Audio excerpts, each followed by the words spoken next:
masyarakat kita agar tetap patuh pada adat yang ada. Nomor satu adalah hubungan kita dengan alam, ya. Kedua adalah hubungan dengan sesama manusia. Yang ketiga, yang tidak boleh ditinggalkan, dan itu adalah hal yang utama, adalah hubungan antara manusia dengan Tuhan. Jadi ketiga hubungan harmonis itu harus selalu berjalan.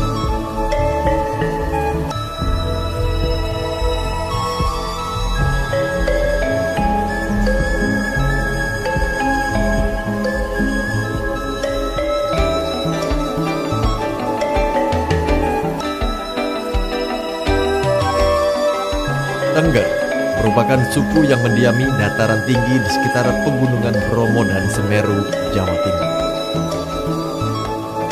Cikal bakal nama Tengger berasal dari nama Rara Antam, seorang putri kerajaan Majapahit yang berlindung di wilayah penanjakan Gunung Bromo ketika Majapahit mengalami kekompakan. Di sana, ia bertemu dengan seorang pemuda bernama Joko Segar. Jadi suaminya. Penggabungan nama keduanya lah akhirnya menjadi nama suku Tengger hingga saat ini. Masyarakat Tengger sangat menjaga kesakralan Gunung Bromo. Mereka memiliki kedekatan emosional. Masyarakat Tengger juga percaya jika kehidupan saat ini erat kaitannya dengan timbal balik antara kehidupan di dunia dan kehidupan di langit. Kepercayaan untuk menjaga alam pada akhirnya terbawa dalam kehidupan sehari-hari masyarakat Tengger.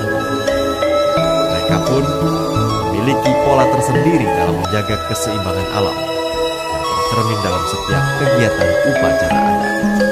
Nah, kalau misalkan masalah pelestarian lingkungan sendiri, Pak, bagaimana masyarakat Tengger ini melakukan upaya untuk melestarikan lingkungan? Karena kan beberapa upacara itu kan tadi Bapak bilang kan menggunakan bahan-bahan dari alam. Nah, ketika diambil kan ada potensi untuk habis. Bagaimana cara masyarakat Tengger ini melakukan itu tadi pelestarian lingkungan? Masyarakat Tengger itu rata-rata punya ladang, ya, baik itu dari warisan, terutama adalah dari warisan, ya, walaupun hanya sedikit itu pasti punya warisan dari leluhur mereka. Dan hampir di setiap ladang itu ada jenis tanaman yang dipakai untuk upacara itu. Namanya itu ada 3 ya. Yang pokok itu namanya bunga senigir, ya. Yang kedua tanah layu. Nah, tanah layu itu kita kenal dengan edelweiss. Nah, edelweiss itu bukan hanya untuk menambah suasana menjadi bagus saja, ya, tetapi juga dipakai sarana upacara. Jadi senigir yang pertama tadi atau senigir, dan yang ketiga itu namanya pujian, ya. Nah, itu 3 jenis bahan dari alam yang kita padukan, ya. Dan itu pun bukan hanya sekedar kita memadukan saja, tetapi baik senigir, edelweiss atau tanah layu, ya, maupun hujan itu juga mengandung makna yang sangat dalam. Tidak bisa diganti daun yang lain, ya.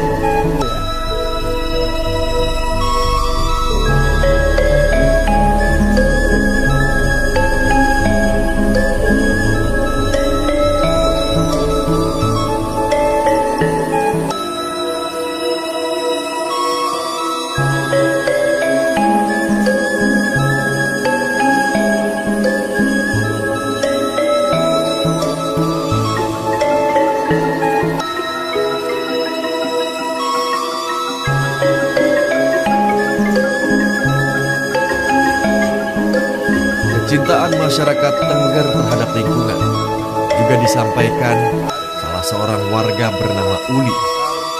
Secara detail ia menjelaskan mengenai filsafat kehidupan masyarakat Tengger. Nah, salah satunya kami dari kelompok Ulun, kelompok tani desa Edelweiss, itu melaksanakan yang namanya konservasi berupa tanaman Edelweiss.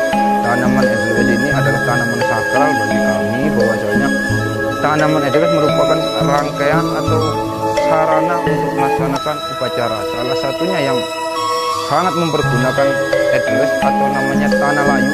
Kalau dijadikan upacara itu tanah layu. Jadi bukan edelweiss lagi. Edelweiss itu namanya itu apa nama yang berkembang di masyarakat edelweiss. Nah, tapi kalau misalkan dipergunakan sebagai upacara itu tanah layu. Tanah layu artinya tidak akan layu.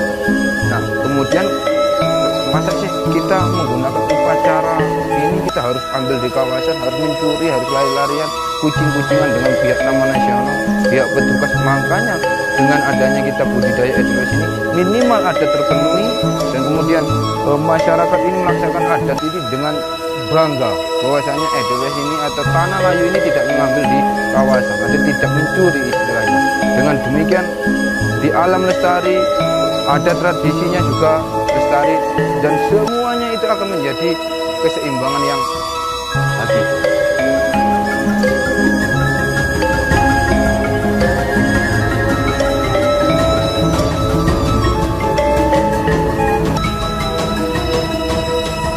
Hampir semua upacara melibatkan alam.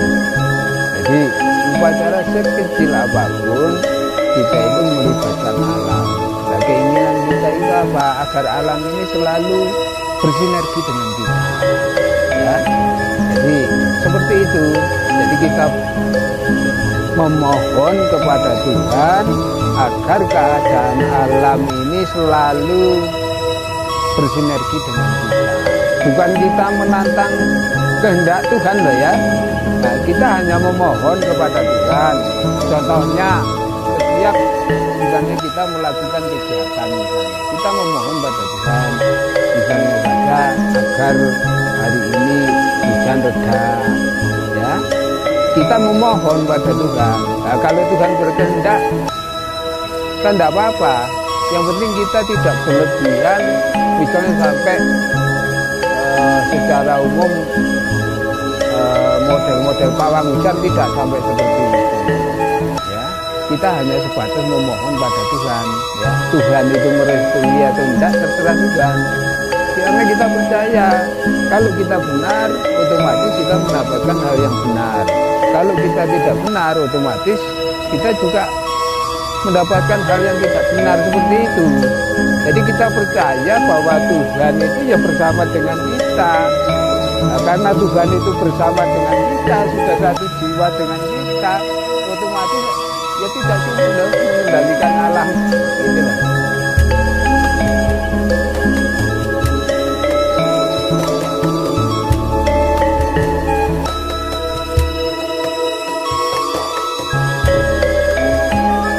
Masyarakat asli Tengger yang juga berdagang di kawasan penanjakan Gunung Bromo telah membentuk sebuah paguyuban. Salah satu kegiatannya adalah membersihkan kawasan penanjakan karena lokasi itu menjadi salah satu tujuan wisata di kawasan Bromo. Paguyubannya orang-orang sini aja, soalnya itu ada jadwalnya juga biar kebersihan sampahnya tiap paginya biar bersih, terus itu dijadwal sama paguyuban PKL Jalan. Jadi kalau yang di sini itu jadwalnya itu 4 warung tiap paginya, aja sendiri-sendiri. Ada jadwalnya sendiri. Biar buat tamunya yang besoknya biar bersih lagi, biar nggak ada bekas tisu yang apa sekarang ini ada tamu, besoknya biar nggak ada bekas sampah.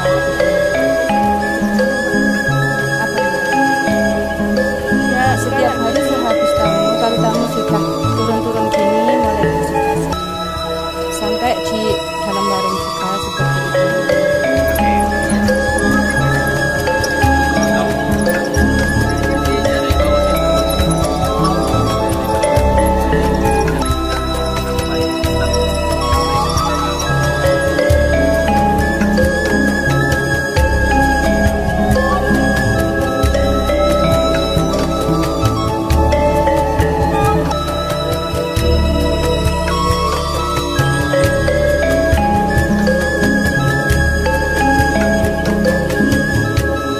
Meski mengaku masih menemukan sejumlah sampah yang dibuang tidak pada tempatnya, namun dua sahabat asal Amerika Serikat yang berkunjung ke kawasan Gunung Bromo yaitu Mitch dan Drew, mengaku kebersihan kawasan Bromo masih terjaga dengan baik.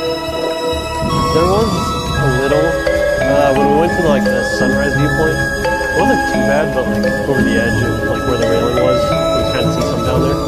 I've definitely seen worse, so I guess if there was any suggestion, it might be around that. But definitely not the worst I've seen through our travels. Yeah, that wasn't too bad, but Yeah, I saw like some plastic bottles and stuff up there too, but no one controls so much. So, yeah, generally it's tough to control.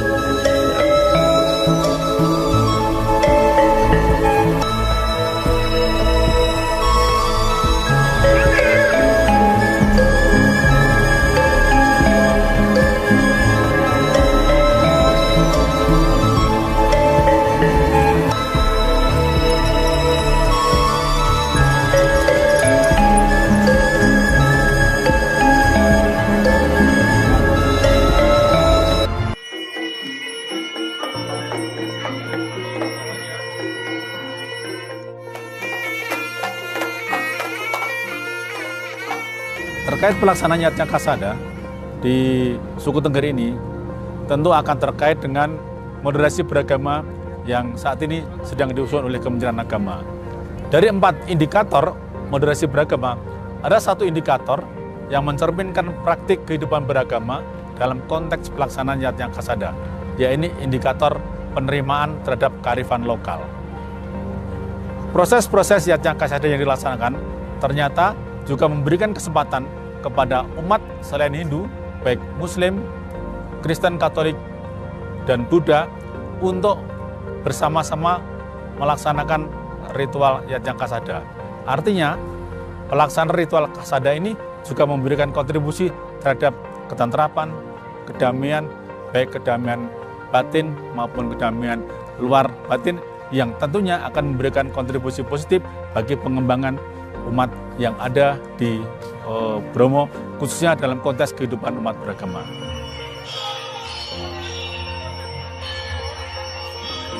Saya berada di Puro Poten di lereng Gunung Bromo yang pada saat ini sedang melaksanakan upacara Kasodo. Saya ingin sampaikan bahwa Hindu adalah Hindu Nusantara. Tidak hanya Hindu di Bali, tetapi juga ada Hindu yang tumbuh dan berkembang jauh sebelum Bali adalah Jawa itu sendiri.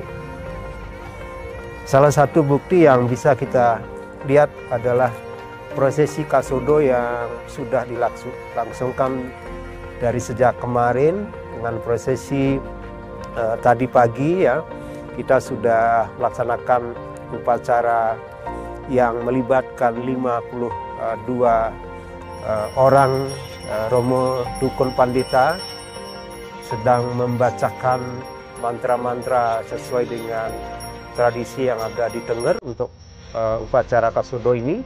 Kemudian tadi pagi juga bersama-sama ke puncak Kawah Bromo untuk melangsungkan upacara terakhirnya, yaitu larung sesaji yang sering kita dengar. Ini sebagai bukti bahwa tradisi Hindu yang hidup di Tengger ini memang punya makna yang luar biasa.